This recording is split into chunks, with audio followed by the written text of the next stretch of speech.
Hey guys, what is up? It's Dusty here and welcome back to another episode of the Daily Crypto News. And you already know, today's been a pretty crazy day. I mean, every day in the crypto space looks like a pretty crazy day, but take a look at what happened to all these different altcoins.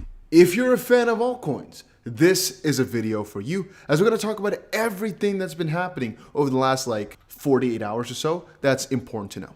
So one of those things has to do with Cardano. We have some more Cardano, some Solana, some Sam Bankman-Fried FTX news, which is interesting, some nuclear-powered Bitcoin mining center, a little bit about Ethereum, and I think you guys will enjoy this episode. But first, Cardano, let's take a look. Now, apparently, 60% of all the Cardano nodes went offline. This was a very big shocker. The entire Cardano community was just trembling in their boots for a little bit, and obviously people were quick to notice all of this. So, such transient issues, even if they were to affect all nodes, were considered in the design of the Cardano node and consensus, and so the systems have actually behaved exactly as expected, which is a little kickback to the way in which Cardano was designed to, regardless of what flaw comes along, what trouble comes along, to be resilient, basically, or most important of all, to get back from it quicker than other networks would. Block production was only briefly impacted, with a portion of the network falling out of sync for approximately before nodes restarted. And again, even though we had some issues and about 60% was just faulty for a little bit, it did not impact too much. Apparently. A few hours ago, over half of all the Cardano nodes went offline. This is why decentralization matters, as shared with the chart below, that at least 40% was still doing okay. And there was not a complete standstill for the entire blockchain. There were some delays in transactions, but this is interesting though, because usually there's not that much negativity regarding this for Solana. Oh, sorry guys, Cardano, because segue. Usually these things were to happen to Solana, of which obviously the coin price is not doing so well right now because, well, FTX, which we're gonna segue into in just a second.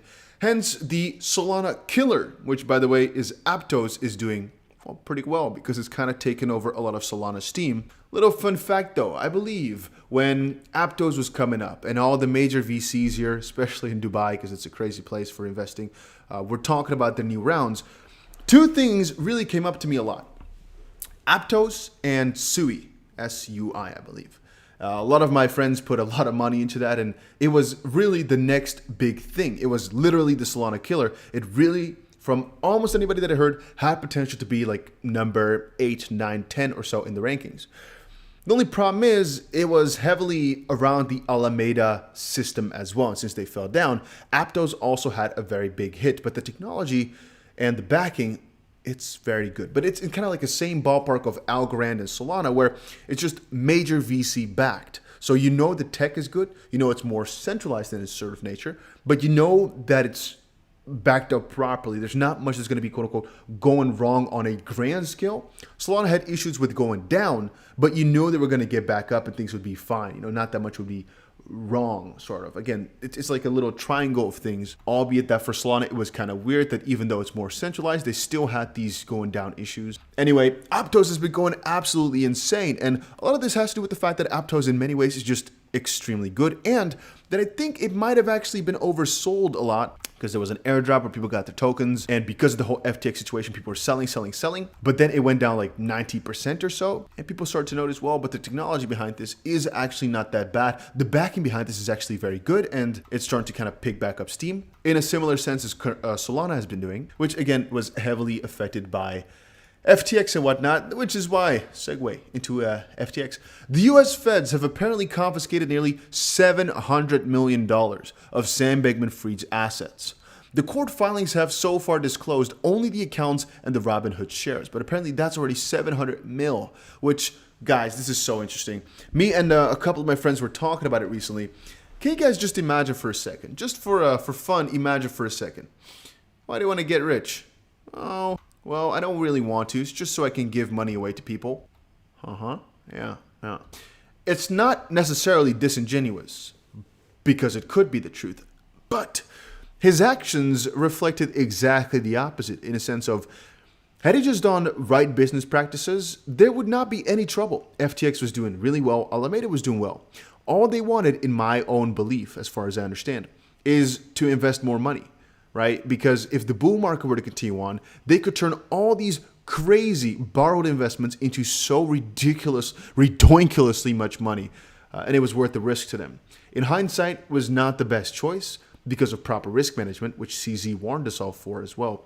CZ, by the way, really did poke with a little stick into that little hot air balloon that they had. I honestly believe if CZ did not say this, FTX's scam might have actually still been around. But I think for the crypto space, it was the right thing to do. I do, however, wonder where crypto would have been right now if he didn't. But I guess they wouldn't have learned the lesson and it would have just continued on doing more and more risky stuff. And maybe eventually it would have propelled to such a height where they got so money hungry, seeing it go right again and again and again, where it would start such a big scam that all of a sudden it would be like irreparable maybe.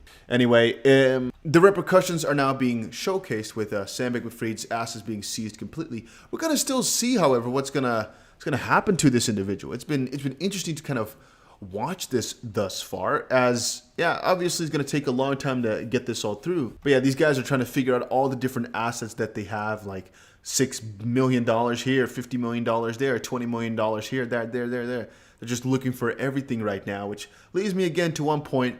If you hold crypto, in theory, they can never take it away from you. If you have money in a company under your own name, which he did in a pretty smart manner by all these subsidiaries, his parents probably told him, it's a lot harder for them to track and take it away. But if you have it in your own name, it's pretty simple to take, which is a little side note. Not telling you guys to do any nefarious stuff. I'm just saying, hey, if you're afraid of somebody ever taking something for you in somebody else's name, crypto, it's going to be a lot harder for them to take it from you. Anyway, talking about America, which we're kind of not, but I guess, FTX, America's first nuclear-powered Bitcoin mining center. It's all the same bracket, right? To open in Pennsylvania. Interesting. With the expansion of the crypto sector, mining Bitcoin is becoming increasingly mainstream, and the construction of the first nuclear-powered data center in the US that is expected to host Bitcoin mining services has already been completed. Indeed, a zero-carbon data center manufacturer, Cumulus Data, a subsidiary of an independent power producer, Talon Energy, has completed the powered shell for its first data center powered by a 2.5 gigawatt nuclear power station. That's pretty freaking wild that they're already on this level, and the things are, guys, the game is changing so much. You don't really notice it, but really the game for Bitcoin mining and everything of that nature is changing a lot. Especially if I look back at the crypto space from 10 years ago. Guys, you can't imagine just how different things are. Talking about things being different. Take a look at Mr. Brickpants. Vitalik Buterin. He proposes stealth addresses to enhance Ethereum privacy. Proposing? He just said there's one issue that I could think of with Ethereum, which has to do with privacy concerns. And so he said, well, if we, hypothetically speaking, wanted to change something to help out with all this, we could go for something like the negative part about stealth addresses is it's really sketchy. The good part about it is really private. So you do the math on that one. Is it good? Is it bad? Depends on your perspective. I like privacy, but I don't like privacy over the fact that you can just get shkabammed in a lot of an easier fashion. And so I assume that the moment that this gets introduced, exchanges would opt out and say we don't accept money from stealth addresses because it's just a lot harder to see where the nefarious money comes from and goes. I've actually, over the last couple of days, been talking to a lot of OTC guys and money providers because, well, I'm in the crypto business. I like to speak to everybody. I like to understand business models. I want to learn these things, right? And even though I've been in the VC game for so many years, I understand so many aspects of it, there's still much to learn. But specifically from these big money transfers, so when people are, for example, doing $100 million transfers, more than $100 million transfers, how exactly does that all go around? What exactly needs to be in place? I've talked to many lawyers about it, talked to many money companies about it. It's just really fascinating to me. But today I talked to people that are doing, let's not say a number, but doing a lot of transfers every single day. Really amazing people, by the way. Has to do with crypto. Anyway, the point being is I asked about like safety in a certain sense. How do you know the money is safe? And it's like, well, we mostly use the systems that are out there already, a lot of which has to do with exchanges, but it can sometimes go wrong if you don't use all the tools that are out there because you don't know the guy that's opposite of you that's trying to send you crypto, for example. You don't know what's happened to it. And especially the more stealth you add to it, the more sketchy these things are going to become. And again, I'm not your financial advisor. I don't want you to place your trust in me fully, but trust me when I say that if there's a vulnerability in a system like this, people will take it with both hands and just start rubbing their face all into it. It's really wild. And so the moment that we get more privacy in this type of system is the moment we're going to see so much more nefarious action that I'm not so sure if it's smart. That does not mean that it's going to change much. I just say it makes things a little bit more easier for the everyday Joe to do. And so the barrier of entry for these nefarious acts becomes lower. That does not mean that the scammers necessarily get more tools, because in theory, there's so much crazy stuff already going on in the background. In a similar sense with cash though, or even with bank transfers, there's always sketcy stuff everywhere. I'm just saying the bar might be lowered. Not saying it's a completely bad idea either though, because there's also good applications for it. Again, what the stealth address is all about is that you basically, so if now, for example, I put a donation link down below, anybody that copies a donation link can always see how much crypto is sent there. So it's kind of like, So through this, you basically have a method to kind of hide pieces of that. In his own words, it would allow any Ethereum wallet to generate cryptographically obfuscated public addresses called stealth addresses in order to receive funds in a private manner and access them using a special code called a spending key. It's basically like you going to MetaMask and taking a new wallet every single time. It's basically something along those lines. So every single transaction you get is a new one, a fresh one, sort of something like that. So in this case here, it's a lot harder to track exactly how much money somebody's gotten or how much money's gone out. Again, you can always use mixers already like Tornado Cash. And so in theory, you're not really adding too much. You could already, in theory, always use different addresses to accept anyway, and then still mix it, for example. But I'm just saying it might make the barrier lower. You understand? And then to get back to it, there's actually one interesting thing on ADA. The Sunday Swap CTO, he actually made a little piece on how impressively resilient the Cardano network actually is. And I gotta put my money where my mouth is here by saying, indeed, Cardano is pretty solid. I make jokes about it every now and then because they're pretty slow with doing things, but I must admit, this is the first time I've seen some sort of faultiness with Cardano, and the way in which it was handled, the way the community acted and everything along those lines, it's been nothing but spectacularly good. Of course, there were negative Nancy's, there were people that were not happy with this, but I think Cardano literally picked themselves back up as soon as possible, and things were really over quickly, and things were not bad at all, and everything was just a lot better than things could have been had it been almost any other network, basically. No network restart was required. Things just kind of went on. It was slower for a little bit. It really fixed itself so well that I gotta say I'm proud of that. And I don't want to take too much time regarding XRP. All I want to say is things are looking pretty good for XRP. That's, I think, all I have to say about it.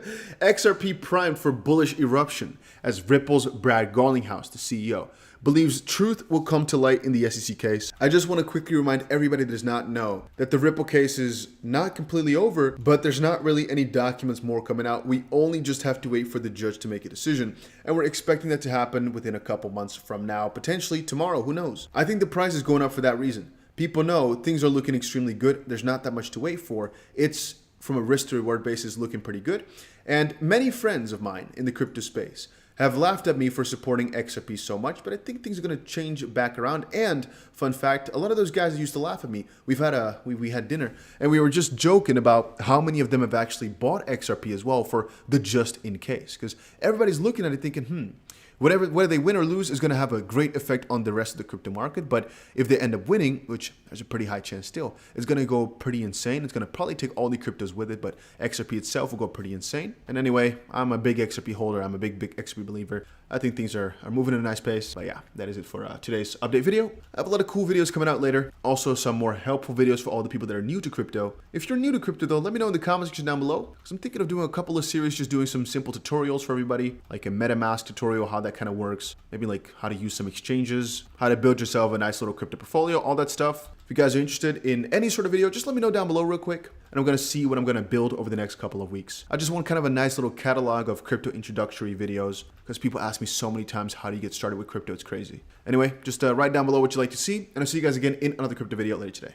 Last thing I'll say is there's always links down below. Those are my referral links. Those are basically all the websites that I personally use and that I personally think are quite nice. Links are down below because if I had to give recommendations, even though nothing is financial advice, these are the things that I would personally choose. And I've told my friends all of these things are nice to check out. NordVPN, for example, because you need to keep yourself safe on the internet. Ledger, for example, to store your crypto on in the safest manner possible that I can think of. And Bybit is the exchange that I personally use. Sometimes I use BitGet. I use these both interchangeably. I just kind of see where the best bonus is. Right now it's Bybit, so that's the one that I think is best for people to check out. Anyway, links for those are down below. And if you also want, there's also like Telegram and Discord where I sometimes hang out. You might want to check those out too. See you guys again in another one.